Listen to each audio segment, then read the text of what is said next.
A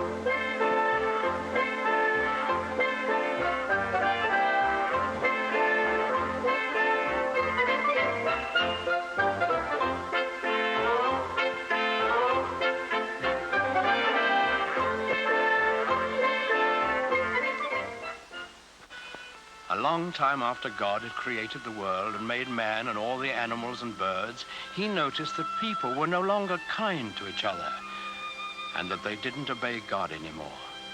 So he was angry. But God did see one man in the world who was kind and good and who obeyed the Lord's word. This man was Noah. So God appeared to Noah and he let him hear his voice. And the Lord said, "Behold, I will cause it to rain upon the earth 40 days and 40 nights. I will bring a flood the earth to destroy all flesh, and everything that is in the earth shall die." But God told Noah to build an ark and to take 2 of every animal in it with him to keep alive during the storm. And when Noah had heard God's voice, he was grateful, and he set to work right away to build the ark. This was a great boat with many, many rooms in it. When Noah finally finished it, he went out into the fields and woods, for he had to talk to all kinds of animals and birds. He talked to the lion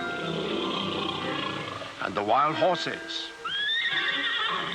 He talked to the pigs in the barnyard and the elephants in the jungle and the cute little kittens in his own house. Noah talked to all the animals on the face of the earth, even to the doves, cooing in their nests.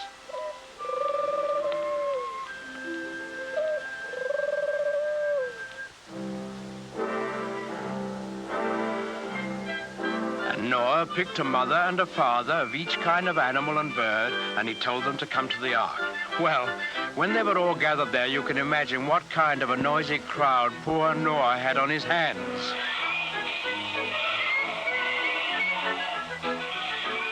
What with lions roaring and pigs squealing and monkeys chattering and hyenas laughing, well, it must have been noisier than a crowd of children on the annual Sunday school excursion.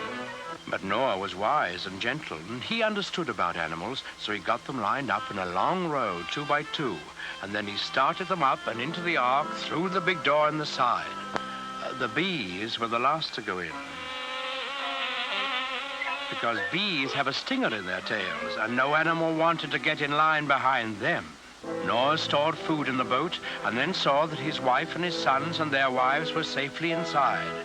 Then he shut the big door behind him and he bolted it so that no one could get.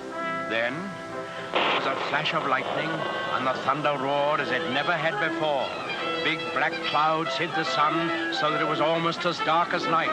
And out of those clouds came the greatest rain the world has ever known. It lasted for 40 days and 40 nights, as God had promised Noah. All the land was covered with water, and not a house or a living thing remained anywhere.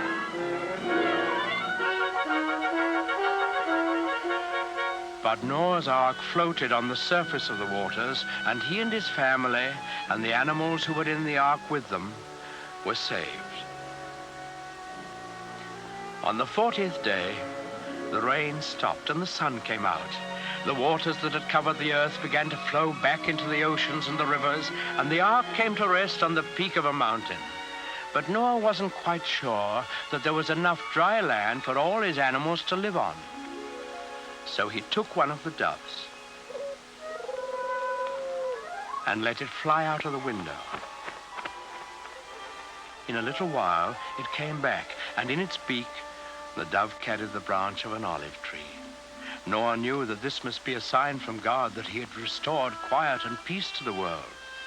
So he opened the door of the ark, and he and his family and all the animals came out on the dry land, and they praised God and thanked him.